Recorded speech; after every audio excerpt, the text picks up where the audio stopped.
दोस्तों आज हम बात करेंगे सुजलॉन एनर्जी के बारे में। और जैसा कि आप लोग देख पाए दोस्तों कि कंटिन्यूअसली सुजलॉन एनर्जी में अभी के समय में हमें गिरावट होते हुए दिखाई दे रही है। अगर आप यहाँ पर देखोगे दोस्तों तो फ्राइडे के ट्रेडिंग सेशन में सुजलॉन एनर्जी हमें 9.55% तक टूटता हुआ दिखाई दिया। वहीं अगर 5 दिनों के परफॉर्मेंस को देखोगे दोस्तों तो पिछले 5 दिनों में सुजलॉन एनर्जी ने अपने 52 वीक हाई को टच किया और उसके बाद अपने हाई को टच करने के बाद सुजलॉन एनर्जी में हमें गिरावट होते हुए दिखाई दे रही है। और अब तक सुजलॉन एनर्जी ऑलमोस्ट हमें 24% तक टूटता हुआ दिखाई दे रहा है। तो अब ये जो गिरावट हमें होते हुए दिखाई दे रही है दोस्तों, इसके पीछे कुछ कारण है। अब इन कारणों में से जो पहला कारण है वो है मार्केट हमें काफी ज्यादा वॉलेटाइल दिख रही है। मार्केट में हमें एक अच्छी खासी अभी के समय में प्रॉफिट बुकिंग होते हुए दिखाई दे रही है, क्योंकि इन्वेस्टर्स के बीच में रिसेशन को लेकर अभी फियर बैठा हुआ और साथ ही साथ कोविड-19 का जो नया वेरिएंट आता हुआ हमें दिखाई दे रहा है, इसके वजह से भी मार्केट में हमें काफी ज्यादा अभी पैनिक सिचुएशन क्रिएट होता हुआ दिखाई दे रहा है। तो मोस्टली दोस्तों इन दोनों कारणों की वजह से मार्केट में वॉलेटिलिटी दिखाई दे रही है, मार्केट में हमें प्रॉफिट बुकिंग होते हुए दिखाई दे रही है और इसका इफेक्ट डायरेक्टली हमें सुजलॉन पर पड़ता हुआ दिखाई दे रहा है। सिर्फ और सिर्फ सुजलॉन एनर्जी में ही हमें गिरावट होते हुए नहीं दिखाई दे रही है, काफी सारे स्टॉक में हमें एक अच्छी खासी प्रॉफिट बुकिंग होते हुए दिखाई दे रही है। यस बैंक को देख लो दोस्तों, यस बैंक में हमें एक बेहतरीन तेजी बनते हुए दिखाई दी। यस बैंक का जो टारगेट है वो भी अपग्रेड हुआ था, लेकिन अल्टीमेटली उस टारगेट पर जाने से पहले ही यस बैंक में प्रॉफिट बुकिंग होना शुरू हुआ और अभी आप देख पाओ दोस्तों यस बैंक फिर से अपना पुराना लेवल पे हमें आता हुआ दिखाई दे रहा है। 17 साढ़े 17 रुपए के लेवल में आता हुआ दिखाई दे रहा है। यस बैंक में आपको एक एग्जांपल के तौर पे दिखाया हूं, लेकिन कहने का मतलब यही है कि ग्रेजुअली हर एक स्टॉक में हमें एक अच्छी खासी प्रॉफिट बुकिंग, एक अच्छी खासी गिरावट होते हुए दिखाई दे रही है और ये सुजलॉन एनर्जी में भी हमें कंटिन्यू रहते हुए दिखाई दे रही है। तो अब इन्वेस्टर्स के मन में ये सवाल पैदा हो रहा है कि कौन सा लेवल से सुजलॉन एनर्जी स्टेबल हमें होता हुआ दिखाई देगा, कौन सा लेवल से सुजलॉन में हमें फिर से तेजी बनते हुए दिखाई दे सकती है। अब देखो दोस्तों, ये जो तेजी हमें सुजलॉन एनर्जी में बनते हुए नहीं दिखाई दे रही है, मार्केट और कोविड ये दोनों तो फैक्टर है ही, इसके साथ साथ एक और भी खबर है जिसके वजह से हम ये कह सकते हैं कि आने वाले समय में हमें सुजलॉन एनर्जी में तेजी बनते हुए नहीं दिखाई देगी। अभी और भी समय लगेगा सुजलॉन एनर्जी में तेजी बनने के लिए। अब किस लिए मैं ये कह रहा हूँ कि अभी आने वाले ट्रेडिंग सेशन में सुजलॉन एनर्जी हमें तेजी बनते हुए नहीं दिखाई देगी, सुजलॉन एनर्जी हमें और भी टूटता हुआ दिखाई देगा। अब दोस्तों मैं आपको एक आर्टिकल दिखाऊंगा और वो आर्टिकल देखकर आपको ये क्लियरिफिकेशन मिल जाएगा कि किस वजह से मैं ये कह रहा हूँ और क्यों सुजलॉन एनर्जी में हमें आने वाले समय में तेजी अभी के समय में बनते हुए नहीं दिखाई देगी। लेकिन आपको ये भी बात ध्यान रखना है,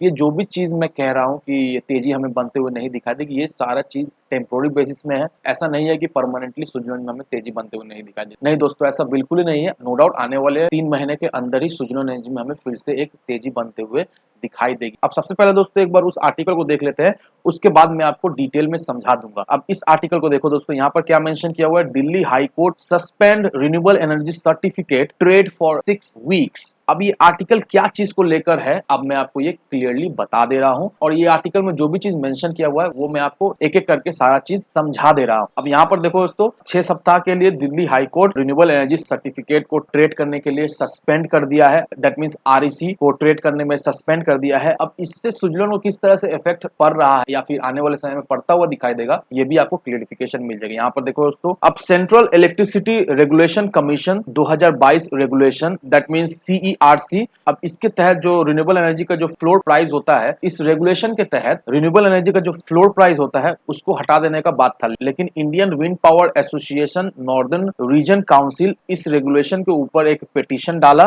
दिल्ली हाई कोर्ट में और इस रेगुलेशन को चैलेंज किया और इस वजह से रिन्यूएबल एनर्जी सर्टिफिकेट्स को 6 सप्ताह के लिए ट्रेड करने में पाबंदी लगा दी गई है। अब रेक एक बहुत ही इंपॉर्टेंट ऑर्गेनाइजेशन है, जैसे कि डिस्कॉम हुआ, उसी तरह से रेक एक बहुत ही इंपॉर्टेंट ऑर्गेनाइजेशन है। अब open access consumer, captive power project, अब इन सारे चीजों से रिन्यूएबल एनर्जी का जो टारगेट जो है वो कंप्लीट होता है, जो कि बहुत ही क्रूशियल है।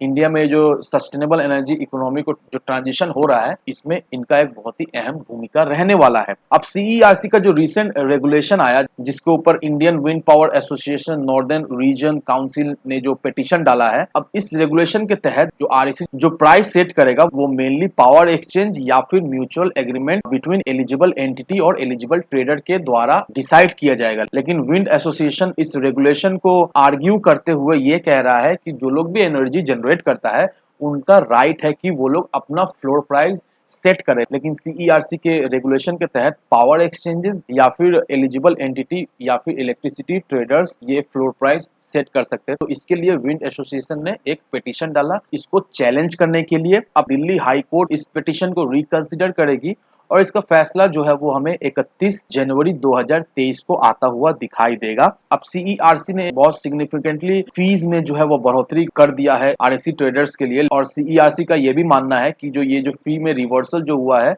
ये बहुत ही नेसेसरी है इंफ्रास्ट्रक्चर अपग्रेड करने के लिए, इंडस्ट्रीज एक्सपेंड करने के लिए। ये बहुत ही इंपॉर्टेंट है, ये जो रेगुलेशन आया है ये बहुत ही इंपॉर्टेंट है। लेकिन विंड काउंसिल का अलग ही मानना है। अब इस आर्गुमेंट का क्या नतीजा आ रहा है वो तो हमें 31 जनवरी 2023 को ही पता चलेगा, लेकिन आप निश्चिंत रहिए, जैसे ही इस चीज का वर्डिक्ट आता है सुप्रीम कोर्ट की तरफ से मैं आपको अपडेटेड कर दूंगा। अब ये आर्टिकल देखकर हमें एक चीज क्लियरिफिकेशन अब मिल गया है कि अभी क्या चल रहा है, और ये जो लफड़ा भी चल रहा है विंड पावर एसोसिएशन और सेंट्रल इलेक्ट्रिसिटी रेगुलेशन कमीशन के बीच में, इस लफड़ा के वजह से दोस्तों कहीं ना कहीं हम ये कह सकते हैं कि अगर आने वाले कुछ एक ट्रेडिंग सेशन में मार्केट हमें स्टेबल होता हुआ दिखाई देता भी है, इसके बावजूद भी रिन्यूएबल एनर्जी के stock as well as Suzlon energy में हमें कुछ खास एक तेजी बनते हुए नहीं दिखाई देगी। बॉडी का आने के बाद नो डाउट एक बूस्ट तो हमें मिलता हुआ दिखाई देगा, लेकिन बॉडी तक कुछ खास हमें तेजी बनते हुए नहीं दिखाई देगी इस खबर के वजह से। लेकिन आपको एक चीज का ध्यान रखना है कि अगर आपने सुजलोन एनर्जी में इन्वेस्ट करके रखा है तो आपको बिल्कुल ही डरना है नहीं। अभी तो नो डाउट सुजलोन एनर्जी में हमें गिरावट होते हुए दिखाई दे रही है, क्यों गिरावट होते हुए दिखाई दे रही है ये भी हमें भले भांति मालूम है, लेकिन अगर आपका नजरिया सुजलोन को लेकर लॉन्ग टर्म का है तो बिल्कुल ही घबराना है नहीं। अभी जो सुजलोन एनर्जी में हमें गिरावट होते हुए दिखाई दे रही है ये हमें 7.5-8 रुपए तक जाता हुआ तो दिखाई देगा ही आने वाले कुछ एक ट्रेडिंग सेशन में। तो अगर आप सोच रहे हो सुजलोन एनर्जी में